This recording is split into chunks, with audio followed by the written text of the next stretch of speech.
My name is Gerald Skahan, and I am running for judge in Division 9.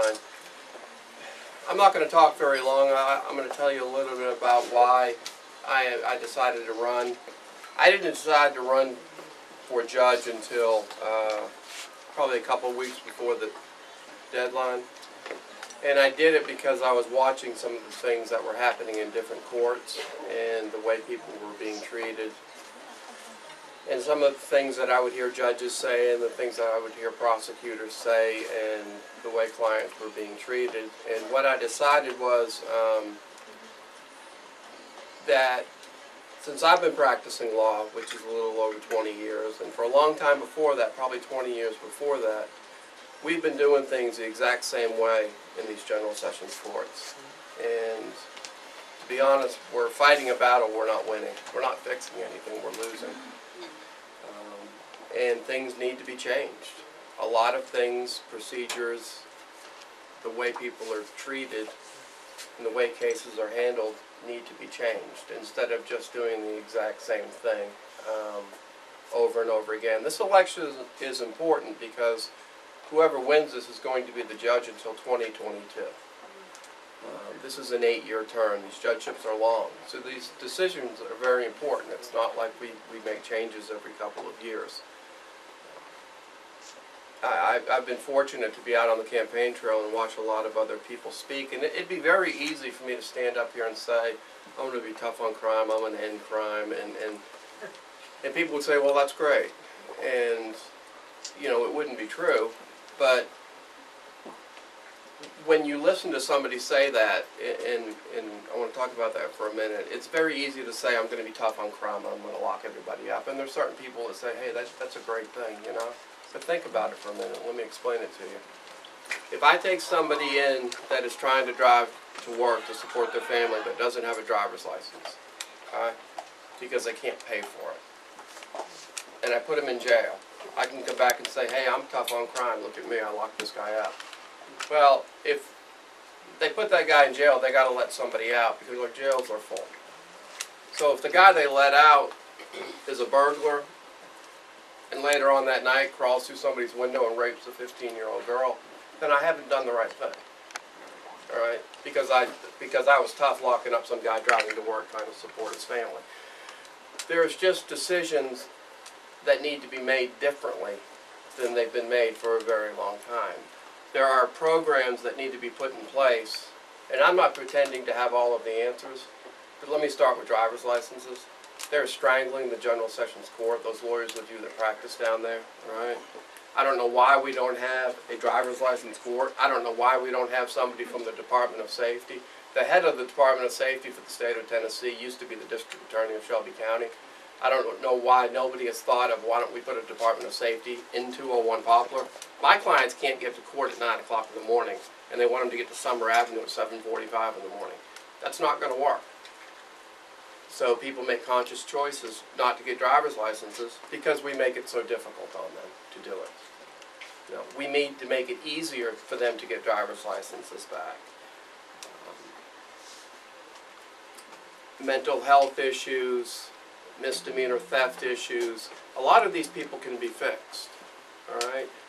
We are so overloaded with minutia in cases that shouldn't be in the system that as a judge, you don't have the time to spend on some 18-year-old kid coming into the system for the first time with a bag of marijuana or a bag of meth or driving drunk that you can work with, that you can fix. I've spent 22 years representing people that are kind of at the tail end of their legal career. All right, people I've represented for the most of my career are facing the death penalty or at least facing a murder one charge, which means essentially their life of freedom is pretty much over the majority of times.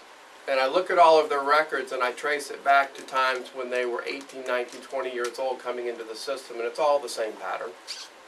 It's all the same pattern. No judge got a hold of them at that time and put them in some designated program or put a tight rein on them and taught them something.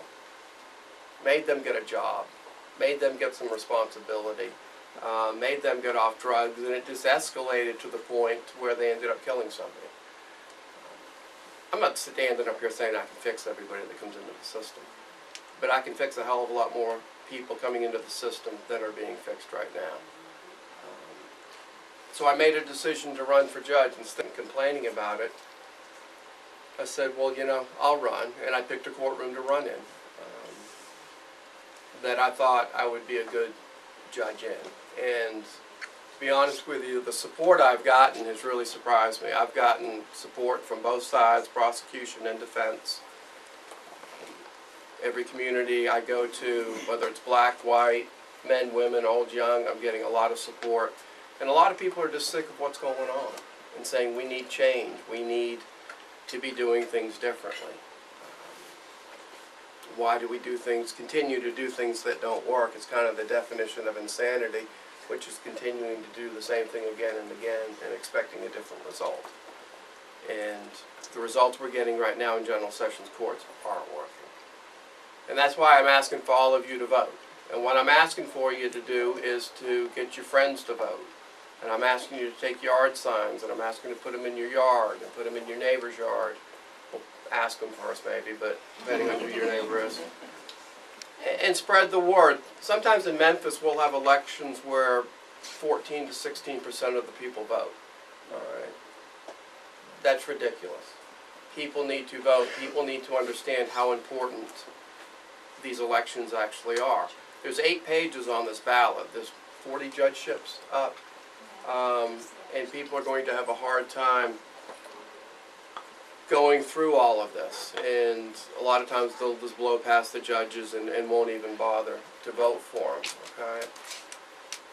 When you talk to your friends, they look to you that are in the legal community as to who to vote for, because there is no name recognition on these smaller races. And those of you, particularly the younger people, register to vote. Tell your friends to register to vote. The first person I ever voted for was Ronald Reagan. I remember I was 19 years old. It was the first time I was allowed to vote, and I've voted in every election since. It's important to vote. It doesn't matter who you vote for. I prefer you vote for me.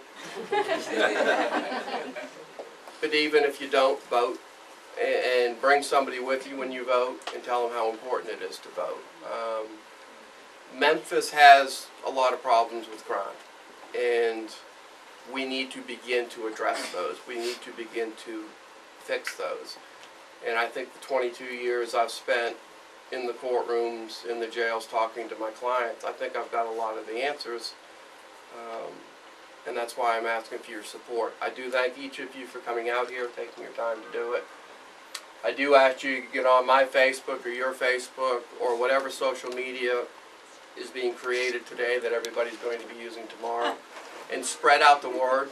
It's important. Early voting, over half the people in the last election voted in early voting, so it's very important. Early vote, tell people to early vote, put out the signs, and talk about it.